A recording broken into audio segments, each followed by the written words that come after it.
하나님께서 우리에게 주시는 말씀은 히브리서 7장 1절로 3절입니다.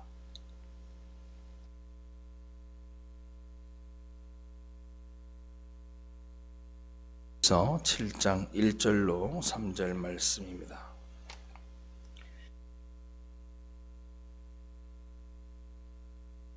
하셨으면 우리 1절부터 3절까지 한 목소리로 함께 읽겠습니다. 이 멜기세덱은 살렘 왕이요 지극히 높으신 하나님의 제사장이라. 여러 왕을 쳐서 죽이고 돌아오는 아브라함을 만나 복을 빈 자라. 아브라함이 모든 것의 10분의 1을 그에게 나누어 주니라. 그 이름을 해석하면 먼저는 의의 왕이요 그 다음은 살렘 왕이니 곧 평강의 왕이요 아버지도 없고 어머니도 없고 족보도 없고 시작한 날도 없고 생명의 끝도 없어 하나님의 아들과 닮아서 항상 제사장으로 있느니라. 아멘. 할렐루야. 지난주에 저는 여러분들에게 뭐라고 말씀을 드렸냐 하면 하나님이 여러분들을 섬기시고 하나님이 여러분들을 택하셔서 여러분들을 구원하시는 그 구원이 영혼의 닷처럼 흔들리지 않는 그런 안정감이 있는 확정성이 있다. 그렇게 말씀을 드렸습니다. 그런데 지난주죠. 한 3주 전에도 멜기세덱에 대한 이야기가 나왔었는데 오늘도 멜기세덱에 대한 이야기가 나옵니다. 그런데 그 구원을 이룬 것이 누가 이루었느냐?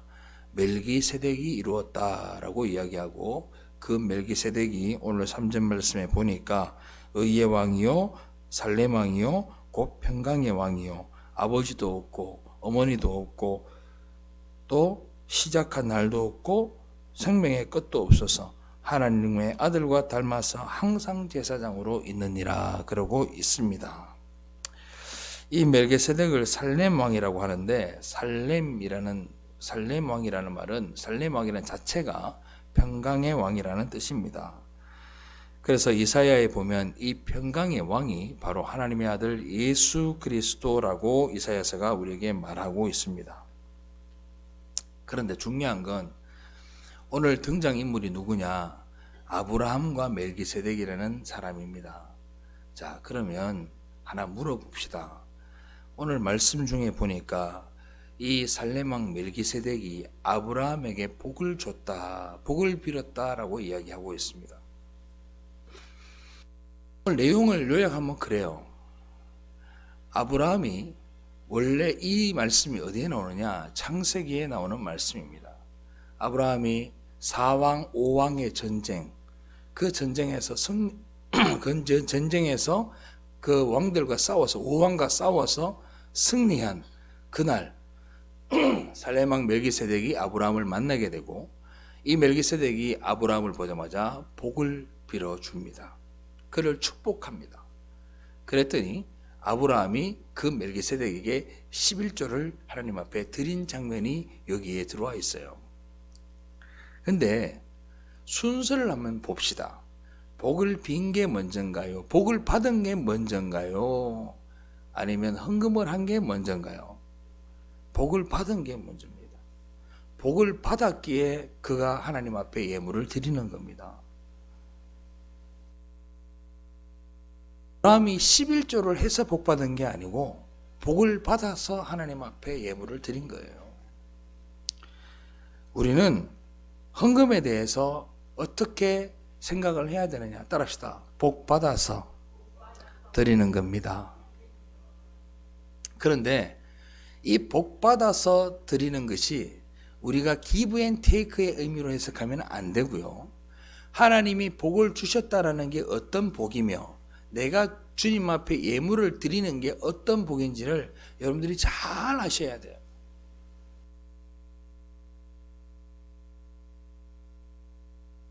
예수를 믿건 다른 종교를 믿는 사람들이 대부분 뭐냐? 이 예물을 드리는 것을 뭐라고 하냐? 치성을 드린다 그럽니다. 정성을 드린다라고 얘기합니다. 뭔가 내가 하나님 앞에 치성을 드리고 정성을 드리면 그 하나님이 내게 보응하실 거라고 생각을 하고 드리는 것이 예물인 줄로 압니다.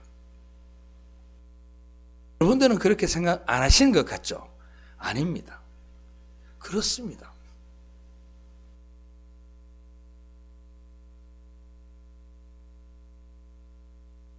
어느 순간에 랑사가 돼요. 그렇죠? 어느 게 먼저인지를 잊어버립니다. 그런데 우리는 절대로 잊어서는 안 됩니다. 뭐를요? 하나님의 복이 먼저 왔다라는 것을.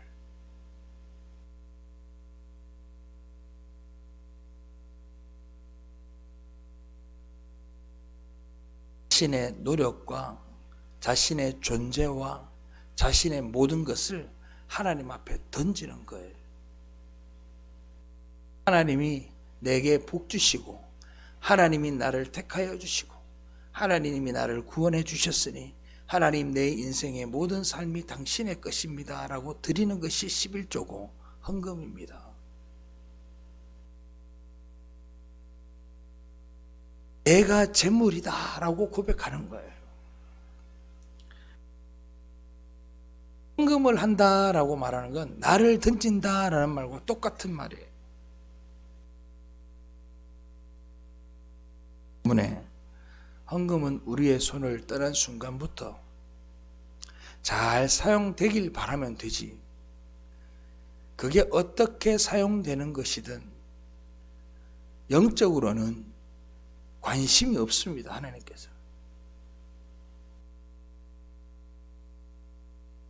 우리는 그거를 지혜롭게 쓴다라는 명목으로 어떻게 하느냐, 많은 헌금들을 재단에 줬습니다.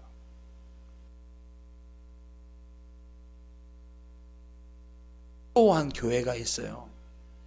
그 교회는 예산의 3분의 1을 선교 헌금으로 썼습니다. 국내 선교, 국외 선교 가리지 않고 들어온 모든 예물들을 3분의 1을 선교로 썼어요. 그 돈이 작은 돈이 아닙니다. 엄청 큰 교회입니다. 수천 명이 드리니까 얼마나 예산이 많겠어요. 근데 그 3분의 1을 교회의 건물을 짓거나 교회의 발전을 위해서 뭔가를 하는 것이 아니라 계속해서 선교만 하는 겁니다. 저는 엄청 그게 멋있어 보였습니다. 아, 나도 저런 목회를 할 수 있으면 좋겠다라고 생각할 만큼 동경했었습니다.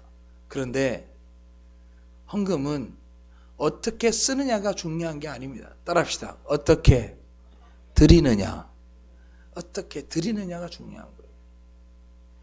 되어진 것은 문제가 아닙니다. 하나님은요, 여러분들의 드리는 그 순간 여러분들의 존재를 받으시는 거예요. 할렐루야. 여러분들이 만 원을 드릴 수밖에 없는 여유가 없어서 만 원을 드리면 하나님이 그 만 원을 여러분들의 존재로 알고 여러분들의 존재의 그 정체성을 하나님이 그대로 받으신단 말이에요. 할렐루야. 그래서 결국 우리의 신앙의 고백이에요. 하나님, 나는 오늘도 하나님의 것입니다.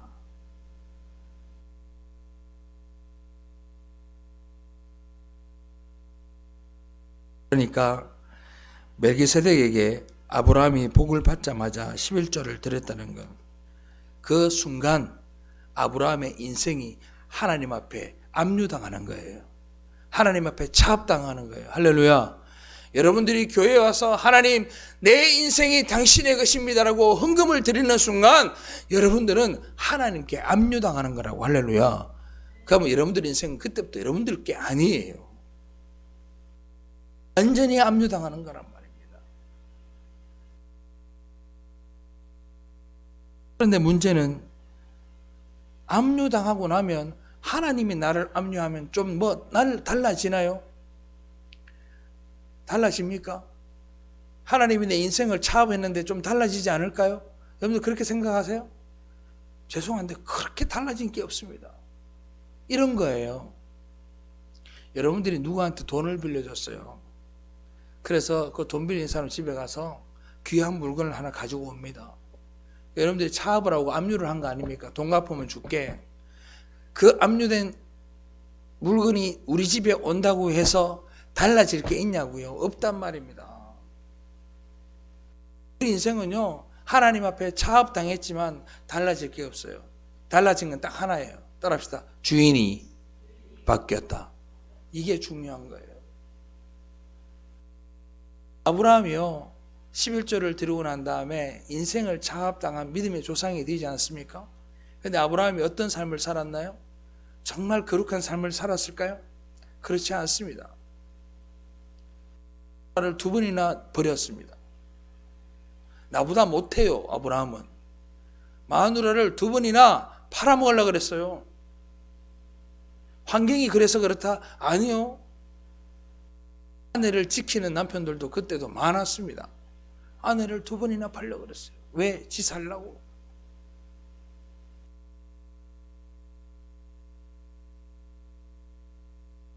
겁니다. 사는 거에 큰 변화가 없습니다. 우리의 중심이 바뀌었고 주인이 바뀌었을 뿐이지 우리의 삶에 큰 변화가 있던가요? 예수 믿고 나니까 정말 생각하는 모든 게 거룩한 삶으로 바뀌던가요? 그렇지 않습니다. 네, 내 마음의 주인이 하나님이 되다 보니 그 말씀이 내 안에 들어와서 역사함을 통해 내가 사는 것이 아니라 말씀이 살아가니까 다른 사람들이 볼 때 삶의 변화가 나타날 뿐이에요. 김광수라는 존재는 안 변해요. 안 변한다고. 이 육신의 죄악된 몸은 변하지 않아요. 평생을 죄짓고 살 거예요. 평생을 죄짓고 살 거예요. 이 안에 있는 중심이 변화였기 때문에 주님이 내 사랑하는 딸아, 내 사랑하는 아들아, 그리고 여러분들을 불러주시는 거예요. 할렐루야. 이번의 복이 우리에게 오면 우리의 인생은 하나님 앞에 차압당하는 겁니다. 이게 우리에게 복입니다. 할렐루야. 여러분들 생각할 거 아니에요. 압류 이야기하고 차압 이야기하는데 그게 복이라니, 그죠? 하나님 앞에 우리의 영혼이 차압당하고 우리의 육신이 차압당하는 은혜가 저와 여러분들에게 있기를 주님의 이름으로 축원합니다. 그럼에도 불구하고 오늘날 많은 사람들이 복을 받은 사람을 뭘로 정의하느냐? 자신들이 원하는 것을 풍성하게 얻고 자신들이 원하지 않는 것들은 그렇게 되지 않고 자기의 소망대로 살아가는 사람들을 복받는 사람이라고 이야기를 합니다. 그리고 아프고 시련당하고 어려움을 당하면 복 없는 사람으로 치부하고, 그리고 이렇게 뒤에서 이야기합니다. 지질이 복도 없지, 이렇게 얘기해요. 그래 생각합니까? 지질이 복도 없지.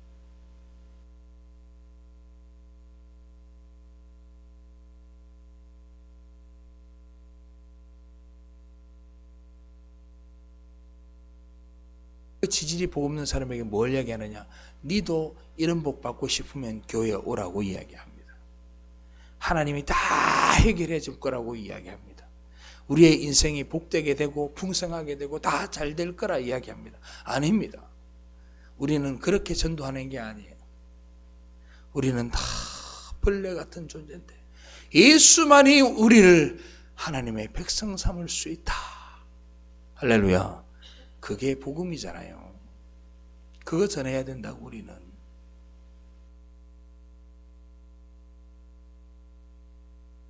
그를 가장 잘 제시하고 있는 성경 본문이 한 군데 있습니다. 호세아서 10장 1절로 3절. 하나님의 경고가 무서워요. 한번 보세요. 이스라엘은 열매 맺는 무성한 포도나무라. 그 열매가 많을수록 재단을 많게 하며 그 땅이 번영할수록 주상을 아름답게 하도다. 뭔 말이에요? 모든 것이 풍성하게 잘 되고 모든 것이 번성하고 모든 것이 잘 되는 걸 이야기합니다. 그들이 두 마음을 품었으니 이제 벌을 받을 것이라.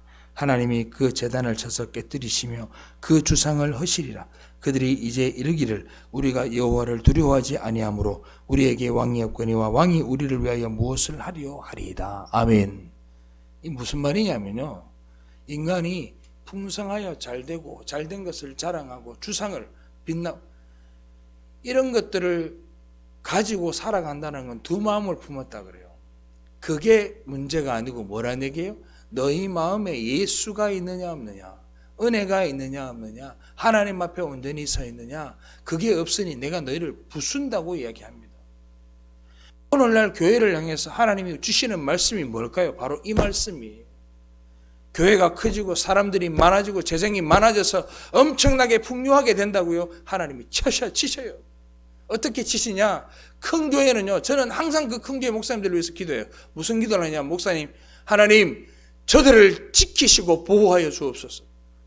그 목사님들 목을 치면 그 교회는 자빠집니다.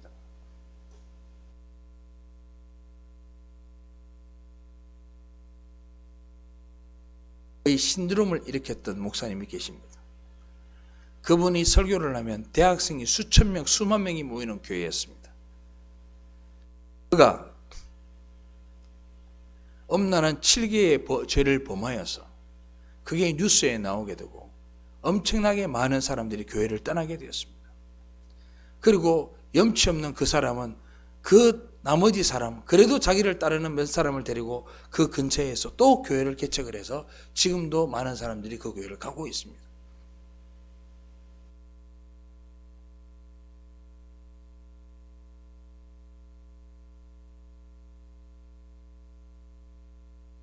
될수록 낮아지고 겸손하자.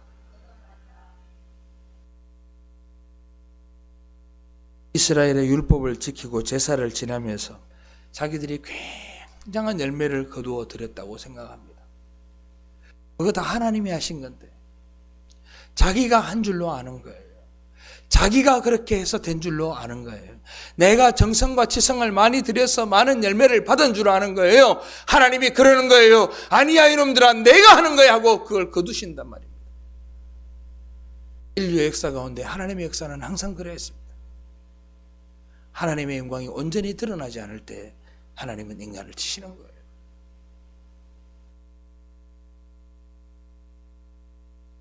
호세아서는 어떤 내용입니까? 호세아가 창녀인 고멜과 결혼을 합니다.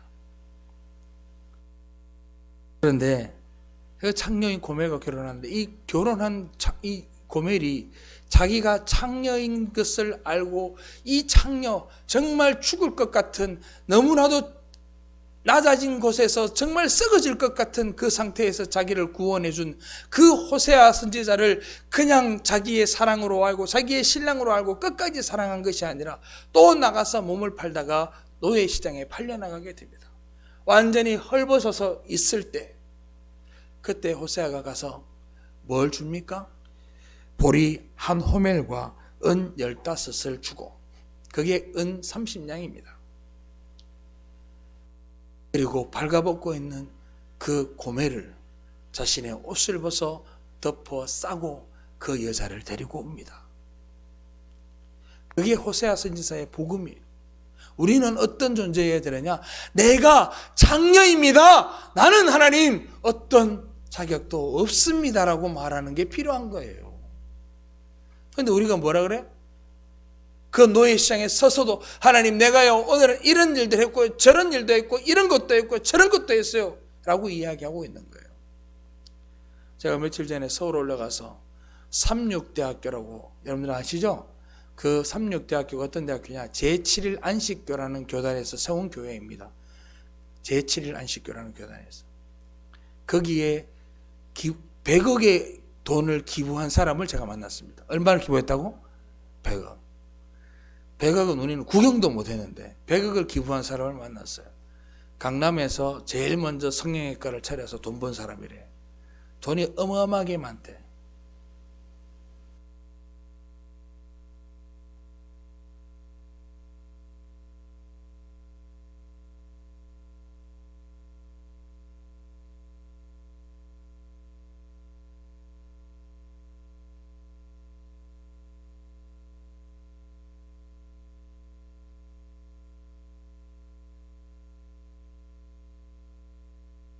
천부당 만부당한 소리입니다.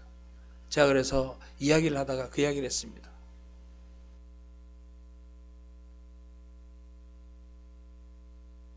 뭘 했느냐를 묻지 않으십니다. 하나님 우리에게 네가 기부를 100억을 했느냐 1000억을 했느냐 묻지 않습니다. 하나님은 당신이 정말 정결한 몸을 가지고 정말 건강을 지켜가며 고기 먹지 아니하고 안식일을 지켰느냐를 묻지 않습니다.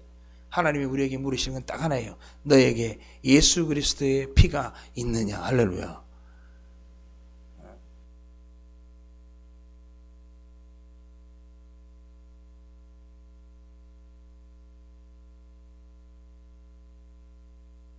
예수 그리스도의 보혈이 아니면 누구도 주님 앞에 올 자가 없다. 할렐루야. 여러분들 걱정하지 말아요. 여러분들은요 100억 기부 안 해도 구원받아요. 할렐루야.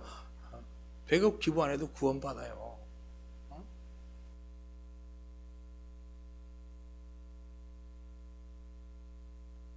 그러니까 뭐예요?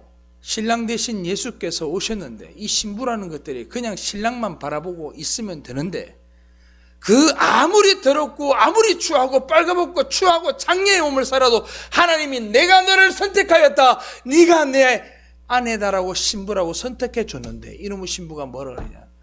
그래도 내가 한 게 있잖아요. 장녀가 그러는 거예요. 신랑님, 쟤는요 너무너무 많은 남자를 상대했지만 저는 많이 그렇지 않았어요 라고 하고 앉아있는 거랑 똑같은 거란 말이에요. 우리가 그런 인생 살아서 되겠습니까? 우리의 주인은 하나님이에요. 할렐루야. 모든 사람들이 교회에 와서 기도할 때요 잘 되길 기도합니다. 혹시 기도하면서 하나님 나에게 시련을 주옵소서, 나에게 고난을 주옵소서, 내가 꼭 고난을 받아야 되겠습니다. 주님 내게 병도 허락하여, 이렇게 기도하는 사람 봤어요? 본 적 있어요? 한 번도 없잖아요.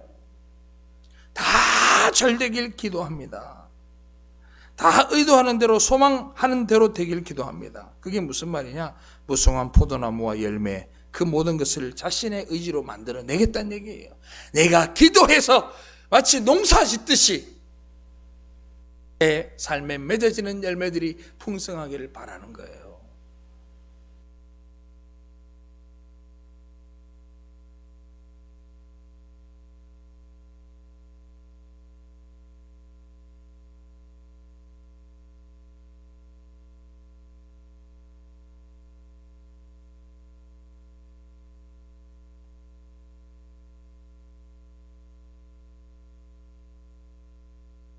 들으려고도 하지 않을 겁니다.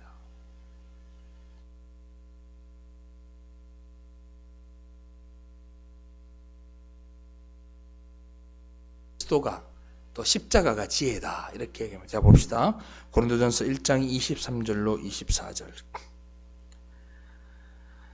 우리는 십자가에 못 박힌 그리스도를 전하니 유대인에게는 거리끼는 것이요 이방인에게는 미련한 것이로되 오로지 부르심을 받은 자들에게는 유대인이나 헬라인이나 그리스도는 하나님의 능력이요 하나님의 지혜니라. 아멘.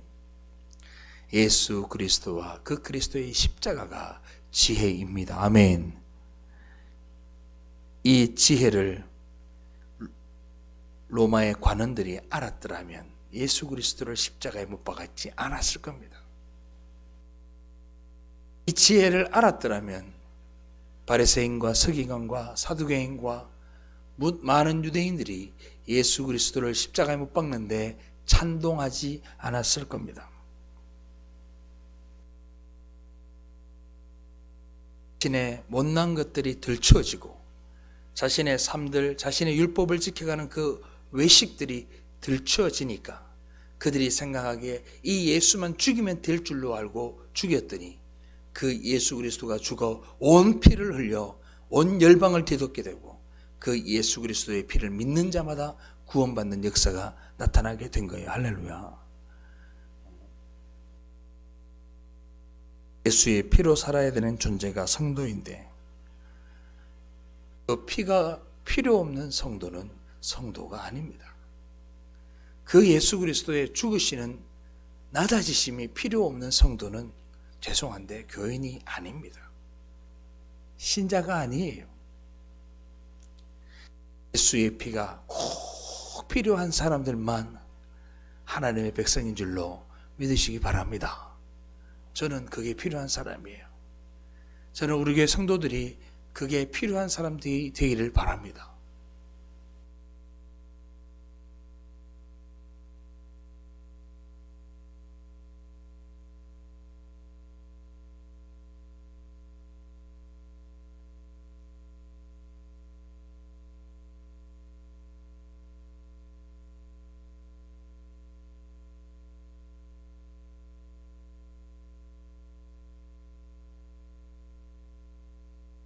룻이 나옵니다. 나오미는 시어머니고 그리고 며느리가 오르가와 룻입니다. 자, 고향 땅을 떠나서 나오미가 이사를 와서 모압 땅에 살고 있는데 거기서 무슨 일이 벌어지냐? 남편 죽고 아들 둘 다 죽어버립니다. 그러니까 완전히 한마디로 거지가 돼버린 거예요. 천하의 천상과부 3명이 삶을 살아야 되는 상황입니다. 나오미의 하나님은 어디 간 줄 없고 하나님을 믿고 살았음에도 불구하고 처절하게 부서졌습니다. 그래서 나오미가 이렇게 이야기합니다. 야, 이래 살아 뭐하겠노? 우리가 이렇게 살 수는 없다. 너네들이 각 고향으로 가서 너네들의 살 길을 찾아라고 이야기합니다. 그랬더니 눈물을 흘리며 오르가가 이렇게 이야기합니다. 어머님의 말씀을 따라 나는 내 신을 쫓아서 가겠나이다 하고 갑니다. 근데요, 둘째 며느리 룻이 뭐라 그러냐? 이럽니다. 어머니의 하나님이 나의 하나님이 되고 내가 어머니의 죽는 곳에 나도 거기 죽겠습니다 라고 이야기합니다. 많은 목사님들이 이 말씀을 소개할 때 이런 며느리들이 돼야 된다고 이야기하는 사람도 있습니다. 물론 그런 며느리가 되면 좋겠지만 눈 씻고 봐도 없습니다. 그런데 말씀이 우리에게 무엇을 말씀해 주느냐? 오르가는 합리적인 판단을 하고 나오미의 말을 듣고 그 집을 떠났지만 룻은요, 나오미와 살면서 뭘 발견했느냐? 진리를 발견하게 됩니다. 성경 말씀 볼게요. 룻기 1장 16절로 17절. 자, 조금 길지만 한번 읽어봅시다. 시작. 룻이 이르되 내게 어머니를 떠나며 어머니를 따르지 말고 돌아가라 강권하지 마옵소서. 어머니께서 가시는 곳에 나도 가고 어머니께서 머무시는 곳에 나도 머물겠나이다. 어머니의 백성이 나의 백성이 되고 어머니의 하나님이 나의 하나님이 되시리니 어머니께서 죽으시는 곳에서 나도 죽어 거기 묻힐 것이라. 만일 내가 죽는 일 외에 어머니를 떠나면 여호와께서 내게 벌을 내리시고 더 내리시기를 원하나이다 하는지라. 아멘. 여러분들, 합리적 판단이 아닙니다. 룻이 어떤 여자입니까? 하나님을 믿었던 유대 족속이 아니에요. 모압 족속입니다. 이스라엘 백성이 부정하다 하는 그 모압 족속입니다. 그런데 룻이 왜 이렇게 이야기할까요? 바로 하나님의 은혜의 개입이 있었던 거예요. 할렐루야. 하나님의 은혜의 개입이 있었던 거예요. 우리도 그런 사람들이에요. 아멘. 우리도 그런 사람들이야.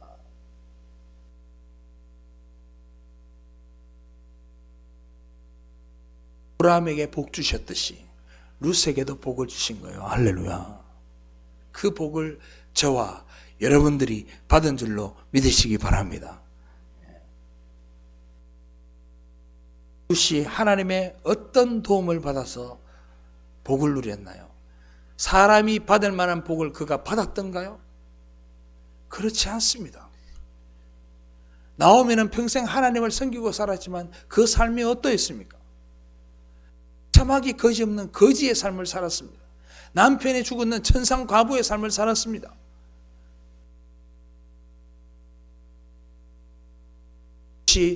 보지도 못하고 만지지도 못했던 그 하나님을 만난 것이 바로 복이었던 것이고 그 룻이 바로 예수 그리스도의 조상이 되는 은혜까지 그들이 입게 된다라는 겁니다. 할렐루야. 얼마나 감사해요.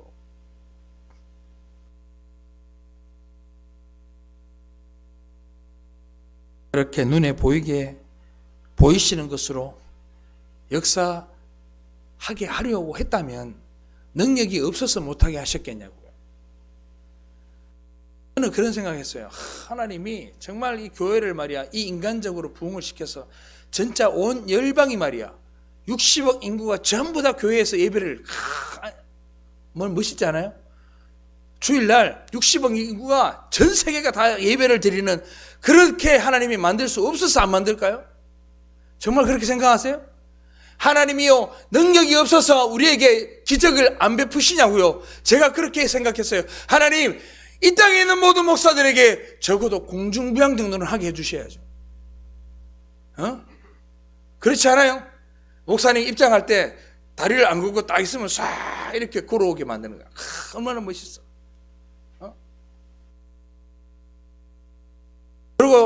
장로님들은 안수받는 그 이후부터 말이야, 스치는 사람마다 모든 병이 낫고 말이야. 집사들은 예수 믿는 순간부터 말이야, 막 로또가 터지고 막 돈이 이렇게 하실 수 없어서 안 하시냐고, 하나님.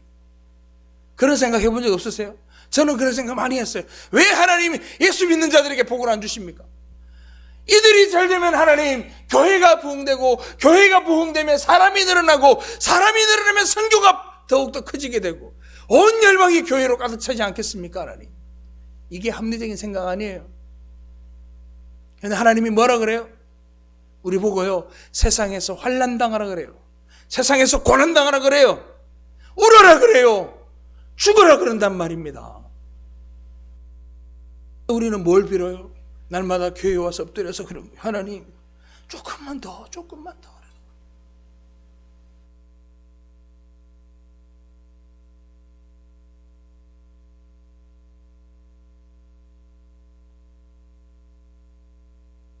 그런 권한이 있음을 인정하지 않아요.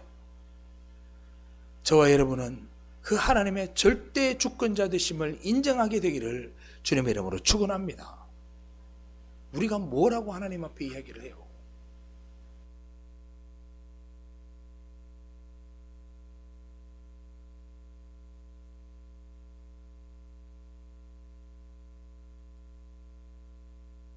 하나님이 여러분들에게 그러는 분으로 보이세요?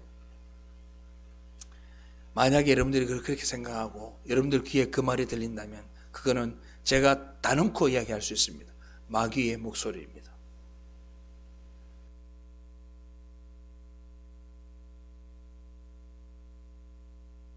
세계를 다 보여주면, 내게 무릎 꿇으면 내가 이것을 당신에게 다 주겠다 그러면 마귀의 음성이에요.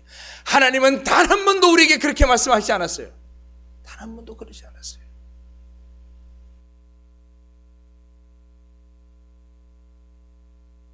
하나님은 비참한 창녀로 있는 고멜에게 과부가 되어서 갈 곳 없고 잘 곳 없는 룻에게 가셔서 살렘 왕 멜기세덱이 붙는 그 복을 부어주심으로 그들이 하나님 앞에 모든 인생을 차압당하고 하나님 앞에 붙들린 인생을 살아가게 되는 줄로 믿으시기 바랍니다. 하나님께 드리는 것을 인색하지 마라고 하는 이유는 뭐냐면 그게 여러분들의 인생이라는 거예요. 인생을 드리는 거란 말이야. 그래서 우리가 50장 찬송 부를 때 내게 있는 모든 것을 어떻게 드린다고? 아낌없이 드리리. 왜요? 내 인생 전체를 드리는 마음으로 드리는 거예요.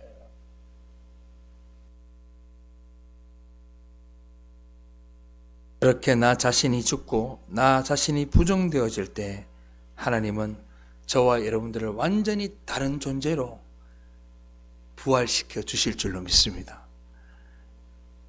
그날이 있다니까요, 권사님. 정말이에요. 그날이 우리에게 있다고.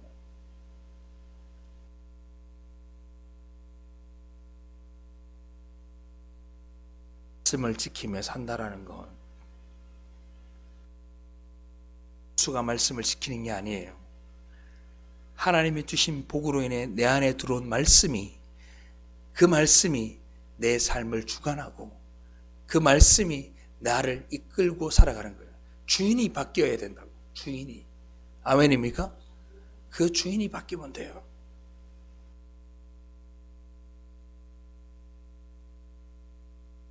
말씀을 지킨다는 말씀입니다.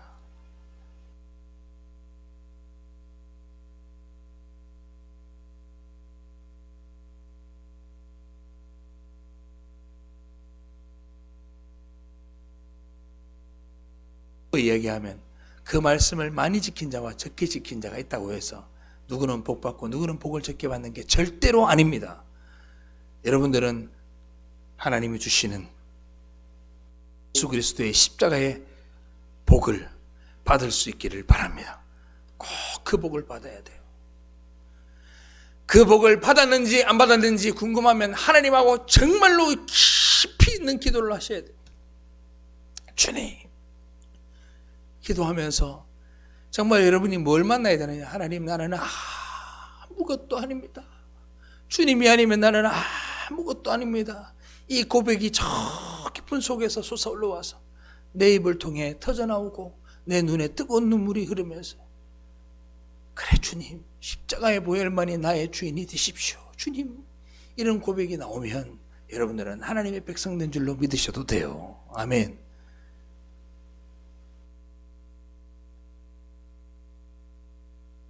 그래서 오늘 본문에 보면 멜기세덱을 영원한 제사장이라 그래요. 그리고 우리 옆에 있는 항상 옆에 계시는 제사장이다 그럽니다. 때문에 그 제사장을 내가 만나지 아니하면 천국에 들어갈 자가 없어요.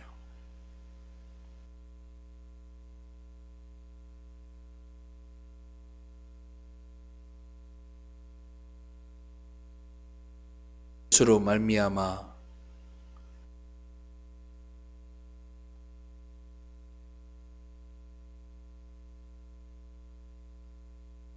예수를 믿어서 십자가의 보혈로 인해 새로운 존재가 되어 천국에 들어갈 수 있다가 복음이고요. 어느 날 어느 시부터인지 모르지만 우리에게 하나님은 그저 우리의 복을 위해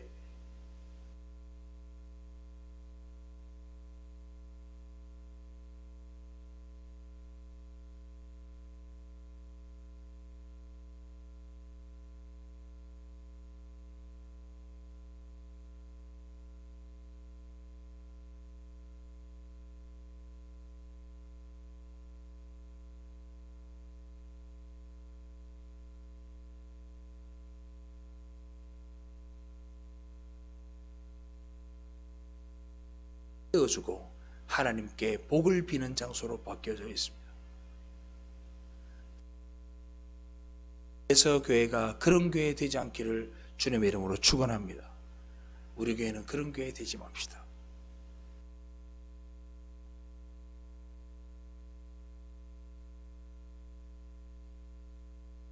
지난주에도 하나님, 내가 주인 되는 인생을 살려고 했습니다. 또 이렇게 살았네요. 하나님, 역시 나는 주님밖에 없습니다. 주님이 아니면 나는 구제불능입니다. 그렇게 고백하는 성도들이 많아지기를 주님의 이름으로 축원합니다. 왜 하나님이 우리 하나님의 백성들을 치시고 하나님 백성들에게 고난이 있게 하는 걸까요? 하나님은 우리에게 그럽니다. 고난과 어려움을 통해 하나님을 만나게 하시려고 우리에게 그 고난을 주시는 겁니다. 이 교회에 지금 김문자 권사님, 윤복현 집사님 두 분이 병원에 있습니다. 마음이 되게 안 좋았어요. 인간적인 마음이 안 좋았습니다. 나이가 들어 노환도 있는데 저렇게 뼈가 부서져 버리면 잘 붙지도 않을 텐데 하나님, 잘 온전히 계시다가 주님께 가도록 하시면 되지 왜 저렇게 넘어지게 하십니까? 복현 집사님, 저렇게 신실하신 분이 왜 암이 걸려야 하고 왜 무릎에 염좌가 생겨서 일도 못하는 상황이 돼야 됩니까? 인간적인 생각이 들지요. 그런데요,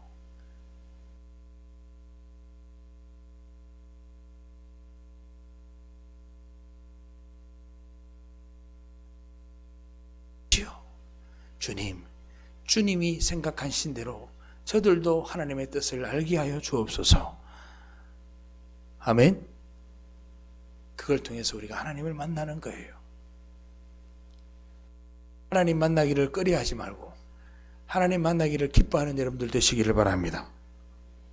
하나님은 그런 고난을 통해서 우리를 비워내시는 거예요. 자꾸 비우시는 거예요. 어떻게 보느냐, 나라는 존재를 비우게 하신다.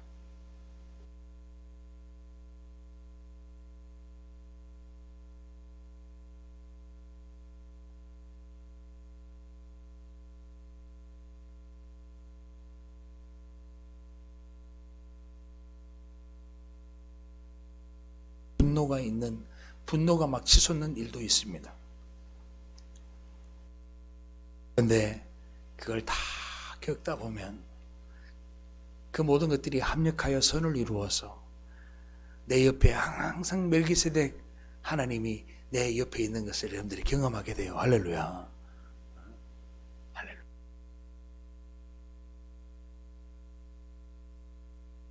요즘 그런 생각이 참 많이 들어요. 저는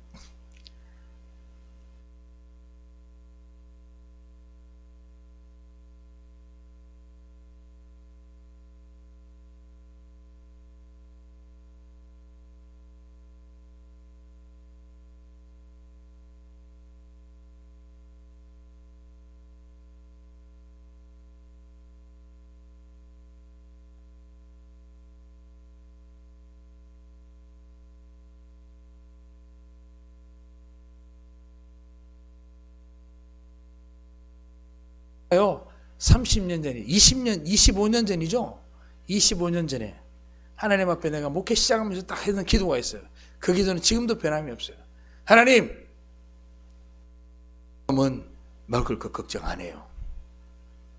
하나님, 종놈은 먹을 것 걱정 안 해요. 그랬어요.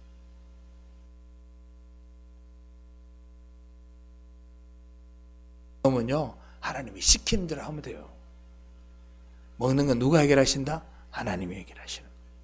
저는 지금까지 그걸 경험하고 살았습니다. 저희 아내도 있고 자식들도 있지만 그것 갖고 바둥바둥 어떻게든 해결하려고 바둥거린 적 없어요. 그냥 닥치는 대로 했어요. 닥치는 대로. 요즘은 더 그게 많이 느껴져요. 내가 그래서 사람들한테 그렇게 이야기를 하면 얼마나 많은 사람들이 우는지 몰라요. 종놈은 먹는 거 걱정 안 해. 이렇게 끌려가는 삶을 사는 거예요. 성령에 끌려가는 삶을 사는 거예요. 그런 삶을 살다 보면요, 많이 어려운 일도 당하고 힘든 일도 당해요. 그런데 그러면서 하나님하고의 관계가 더욱더 깊어지는 거예요. 사람이요, 친하게 되려면 어떻게 해요? 남자들 어떻게 합니까? 빨가벗고 목욕탕 같이 가면 친해집니다. 그리고 더 친해지려면요, 같이 어려움을 당하면 돼요. 그래서 군대에서 같이 어려움을 당하고 회사에서 큰 어려움을 당했던 사람들은 더 친근하게 지냅니다. 우리요, 마찬가지입니다. 우리가요, 어려운 가운데요, 하나님과 친근해지는 거예요. 할렐루야.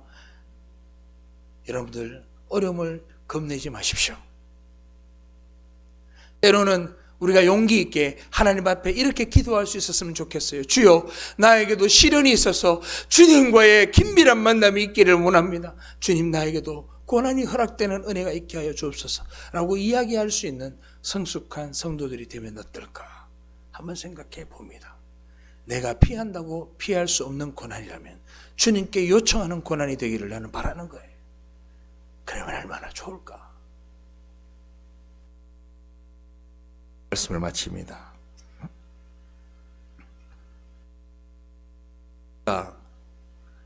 하나님이 끄시는 대로 가다 보면 마치 학생들이 입학을 하고 난 다음에 졸업까지 그 기간 동안 모든 것이 커리큘럼을 따라서 짜여진 시스템을 따라 움직입니다. 모든 결정권은 학교 쌤한테 있는 거잖아요. 그런데 그렇게 가다 보면 방학도 있고, 할렐루야, 임시 공휴일도 있고 개교 기념일도 있는 거예요. 여러분들에게 안식을 허락하시는데 우리에게는 영원한 안식도 준비되어 있지만 중간중간에 하나님이 여러분들의 쉴 자리를 허락하여 주시고 중간중간에 기쁨도 허락하여 주시고, 할렐루야.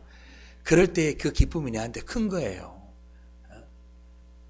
저는 직장을 오래 다니지 않아서 잘 모릅니다만은 365일 직장 다니는 사람에게 연휴라는 것은 꿀과 같이 달콤한 거예요.